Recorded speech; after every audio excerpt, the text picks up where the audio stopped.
Bonne journée. Si vous vous demandez s'il vaut la peine d'acheter la Hyundai Santa Fe de 3e génération et quels problèmes vous pourriez rencontrer lors de son fonctionnement, alors vous êtes au bon endroit.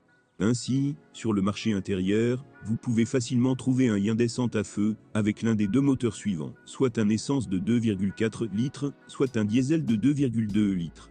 Les deux unités sont fiables. Mais le choix dépend en grande partie de l'endroit où vous envisagez de conduire le véhicule acheté. Par exemple, le diesel est plus adapté à la partie européenne de la Russie, car il offre une bonne traction et permet d'économiser du carburant.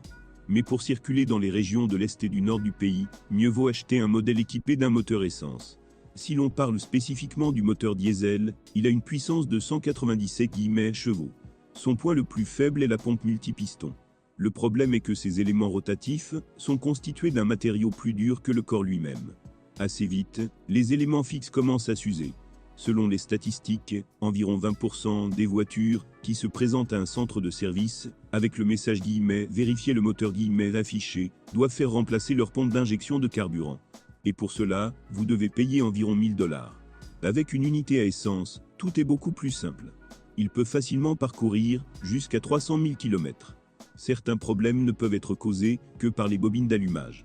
Cependant, cela se produit le plus souvent avec des pièces achetées dans un endroit inconnu. Les pièces d'origine dureront assez longtemps, l'essentiel est d'empêcher l'eau d'y pénétrer.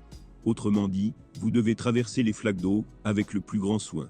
Si les bobines tombent en panne, elles sont faciles à remplacer. Les réparations seront peu coûteuses. Des matériaux de haute qualité ont été utilisés pour décorer l'intérieur du Santa Fe.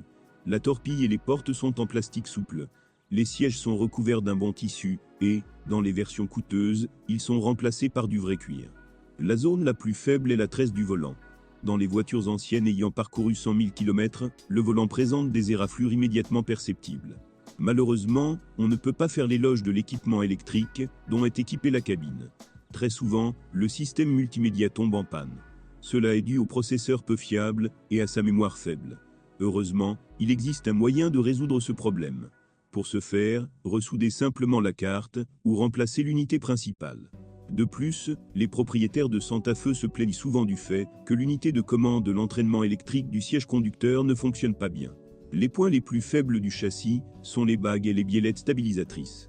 Ils doivent être changés environ tous les 50 000 km. Les roulements de roues doivent être remplacés environ 2 fois plus souvent. Vous devrez payer cher pour cela et vous devrez également démonter presque toute la suspension. Si vous êtes propriétaire, assurez-vous de laisser un commentaire sur cette voiture, votre avis aidera certainement les autres à choisir une voiture.